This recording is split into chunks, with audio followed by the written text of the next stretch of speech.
श्री कृष्ण के निरंतर जाप का प्रभाव। नमस्कार दोस्तों, स्वागत है आप सभी का हमारे YouTube चैनल धर्म सारांश में। दोस्तों, आज का ये प्रसंग बहुत ही ज्ञानवर्धक एवं मार्मिक होने वाला है, तो आप सभी से निवेदन है कि वीडियो को अंतिम तक जरूर देखिएगा। और अगर यह वीडियो आपको ज़रा से भी पसंद आए तो इस वीडियो को लाइक करके चैनल को सब्सक्राइब कर दीजिएगा। किसी शहर में एक आदमी के पास बहुत सारी बकरियां थी। वह उन बकरियों का दूध बेचकर ही अपना गुजारा करता था। एक दिन उसके गांव में बहुत से महात्मा आकर यज्ञ कर रहे थे और वह वृक्षों के पत्तों पर चंदन से कृष्ण कृष्ण का नाम लिखकर पूजा कर रहे थे। वह जगह गांव से बाहर थी। वह आदमी बकरियों को वहीं रोज घास चराने जाता था। साधु हवन यज्ञ कर वहाँ से जा चुके थे, लेकिन पत्ते अभी भी वहाँ पड़े हुए थे। तभी पास जाती बकरी में से एक बकरी ने वह कृष्ण नाम रूपी पत्ते को खा लिया। जब उस आदमी ने सभी बकरियों को घर लेकर गया तो सभी बकरियाँ अपने बाड़े में जाकर मैं करने लगी, लेकिन वह बकरी जिसने कृष्ण नाम का पत्ता अपने अंदर ले लिया था, वह मैं की जगह कृष्ण कृष्ण करने लगी, क्योंकि उसके अंदर कृष्ण वास करने लगे। जब सब बकरियां उसको कृष्ण कृष्ण कहते सुनती हैं तो वह सब कहती हैं कि तुम यह क्या कर रही हो, अपनी भाषा छोड़कर यह क्या बोले जा रही हो। तो वह बकरी जिसने कृष्ण रूपी पत्तों को खाया था, उसने कहा कि मैं कृष्ण नाम रूपी पत्ते मेरे अंदर चले गए हैं, मेरा तो मैं भी चला गया है। सभी बकरियां उसको अपने भाषा में बहुत कुछ समझाती, पर वह टस से मस ना हुई और कृष्ण कृष्ण रटती रही। तभी सब बकरियों ने निर्णय लिया कि इसको अपनी टोली से बाहर ही कर देते हैं। वह सब उस सींग और धक्के मारकर बाड़े से बाहर निकाल देती है। सुबह जब मालिक आता है तो उसको बाड़े से बाहर देखता है तो उसको पकड़कर फिर अंदर कर देता है, परंतु बकरियां उसको फिर सींग मारकर बाहर कर देती हैं। मालिक को कुछ समझ नहीं आता था कि यह सब इसकी कौन सी दुश्मनी हो गई है। बकरी का मालिक सोचता है कि जरूर इसको कोई बीमारी होगी, जो सब बकरियां इसको अपने पास भी आने नहीं दे रही हैं। तो वह सोचता है कि यह ना हो कि एक बकरी के कारण सभी बकरी बीमार पड़ जाएं।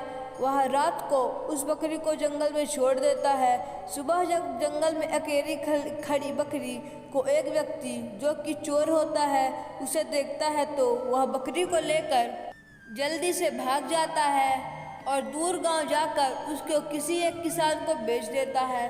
किसान जो कि बहुत ही भोला वाला था और भला मानने वाला था, उसको कोई फर्क नहीं पड़ता कि बकरी मैं की जगह या कृष्ण कृष्ण, वह बकरी को सारा दिन कृष्ण कृष्ण जपती रहती। अब वह किसान उस बकरी का दूध बेचकर अपना गुजारा करता था। कृष्ण नाम के प्रभाव से बकरी बहुत ही जल्दी मीठा दूध देती है। दूर दूर से लोग उसका दूध उस किसान से लेने आते हैं। किसान जो कि बहुत ही गरीब था, बकरी के आने से उसके दूध की बिक्री होने से उसके घर की दशा सुधरने लगी थी। एक राजा के मंत्री और कुछ सैनिक उस गांव से होकर गुजर रहे थे। उनको बहुत भूख लगी, तभी उन्हें किसान का घर दिखाई दिया। किसान ने उनको बकरी का दूध पिलाया। इतना मीठा और अच्छा दूध पीकर मंत्री और सैनिक बहुत खुश हुए। उन्होंने किसान को कहा कि हमने इससे पहले ऐसा दूध कभी नहीं पिया। किसान ने कहा कि यह तो इस बकरी का दूध है जो सारा दिन कृष्ण कृष्ण करती रहती है। मंत्री उस बकरी को देखकर और कृष्ण नाम जपते देखकर हैरान हो गए। वह किसान को धन्यवाद करके वापस नगर में राजमहल चले गए। उन दिनों राजमाता जी को काफ़ी बीमारी थी। कई वैद्य उपचार के बाद भी वह ठीक नहीं हुई। राजगुरु ने कहा कि माता जी का स्वस्थ होना मुश्किल है, अब तो भगवान ही इन्हें बचा सकता है। राजगुरु ने कहा, माता जी का स्वस्थ होना मुश्किल है, अब तो भगवान ही इन्हें बचा सकता है। राजगुरु ने कहा कि अब आप माता जी के पास बैठकर ज़्यादा से ज़्यादा ठाकुर जी का नाम लीजिए। राजा जी ने काफ़ी व्यस्त रहता था। वह सारा दिन राजपाट संभालने या माता जी के पास बैठे। नगर में किसी के पास भी इतना समय नहीं था कि राजमाता के पास बैठकर कृष्ण कृष्ण का जाप करे।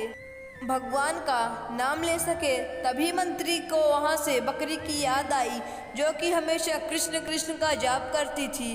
मंत्री ने राजा को इसके बारे में बताया। पहले तो राजा को विश्वास नहीं हुआ, परंतु जब मंत्री ने राजा को अपने साथ उस किसान के घर ले गया तो राजा ने बकरी को कृष्ण नाम का जाप करते हुए सुना तो वह हैरान रह गया। तो राजा ने उस किसान से बोला कि आप यह बकरी मुझे दे दो। किसान बड़ी विनम्रता से हाथ जोड़कर राजा से बोला कि इसके कारण ही तो मेरे घर के हालात ठीक हुए हैं। यदि मैं यह आपको दे दूंगा तो मैं फिर से भूखा मरूंगा। राजा ने कहा कि आप चिंता मत करो, मैं आपको इतना धन दे दूंगा कि आपकी गरीबी दूर हो जाएगी। तब उस किसान ने खुशी खुशी बकरी को राजा को दे दिया। अब तो वह बकरी राजमहल में राजमाता के पास बैठकर निरंतर कृष्ण कृष्ण जाप करती रहती थी। कृष्ण के नाम कानों पर पड़ने से और बकरी का मीठा और स्वच्छ दूध पीने से राजमाता की सेहत में सुधार होने लगा और वह धीरे धीरे बिल्कुल ठीक हो गई। अब तो बकरी राजमहल में राजा के पास ही रहने लगी।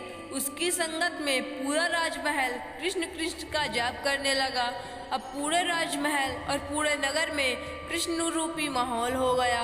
दोस्तों, एक बकरी जो कि एक पशु है और वह कृष्ण नाम का प्रभाव जो सीधे राजमहल में पहुंच गया और उसका माँ और उसके मैं अर्थात अहम समाप्त हो गया।